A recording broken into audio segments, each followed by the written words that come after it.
Welcome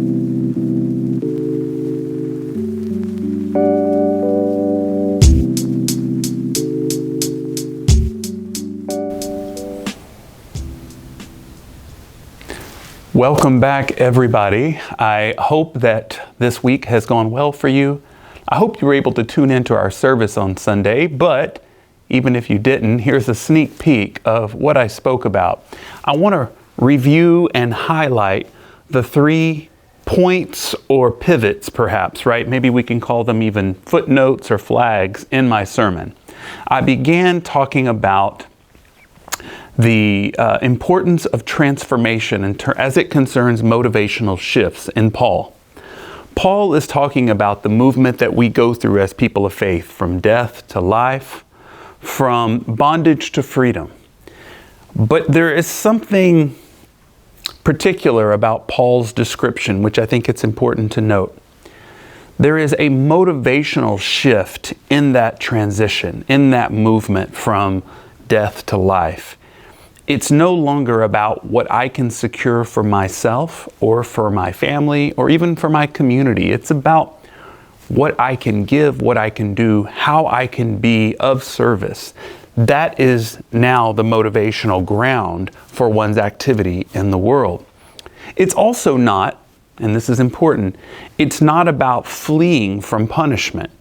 For many people in Paul's setting, there's a concern about proper observance of the law, because proper observance of the law avoids punishment. You think about how often we've disciplined our children, we learned ourselves in school that we either obey the rules so as to avoid the punishment which we all fear, or so that we can get some kind of reward. This is described as negative and positive reinforcement. There are different schools of thought about which one should use, or if you should use both of them. Paul's actually trying to get us to something else. It's not about positive or negative reinforcements. It's about a conversion of life, a change of heart, a completely new perspective on how one lives, moves, and has their being. And this movement from death to life is, as Paul understands it, the movement of resurrection. Paul understands the resurrection of Christ in these terms. It is not simply that we are now in a position to secure a greater advantage. That's not it at all. Because for Paul, the advantage has already been secured, right? We've already been lifted, uplifted, and empowered. We simply have to live into this call, into this invitation.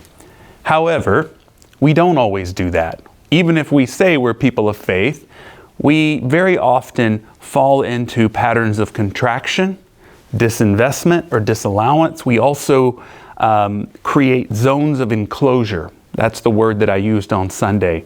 These are zones that allow us to at least think we're in relative comfort and safety, that we're somehow exempt from the problems and travails of the world. We know we're not. At the very least, we live in semi-permeable membranes, right? Things interrupt our life on a regular basis, dare I say daily. Things don't happen as we plan them. Plans are simply what we do so that others can laugh. Maybe God laughs, right? That's the language that I've been told growing up. Zones of enclosure, though, are what we do as opposed to living out this new resurrected life that Paul's really proclaiming and inviting us into. Zones of enclosure are in some ways fairly standard practice. I'm not sure if we can even entirely move off of them, but as people of faith, we are called to aspire to something other than these enclosed spaces.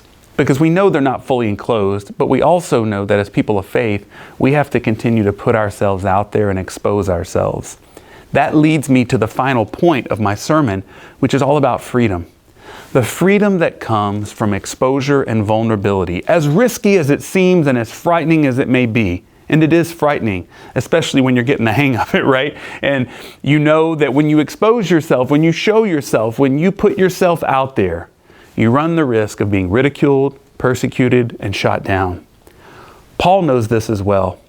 That is why Paul always reminds the readers of his letters that not only he prays for them, but they are accompanied, carried, and loved by Christ Jesus, right? God is present. You know that's a fundamental statement of truth here at First St. Andrews. God is with us all the time, and wherever we are, God is. That fundamental reminder about God's presence in our life, I hope, gives us the courage to live vulnerably, to live completely, to live authentically. That keeps us from falling into those patterns of enclosure and contraction and leaning into this resurrected life. I hope you can take some of this with you this week. It's going to be a week like any other where you're given plenty of opportunities to either contract or lean in. And so I hope that you feel the divine presence with you, and I hope that you're able to risk the life of faith. Also, I look forward to seeing you next week for our next postscript, and I hope I get to see you on Sunday as well. Thanks for joining.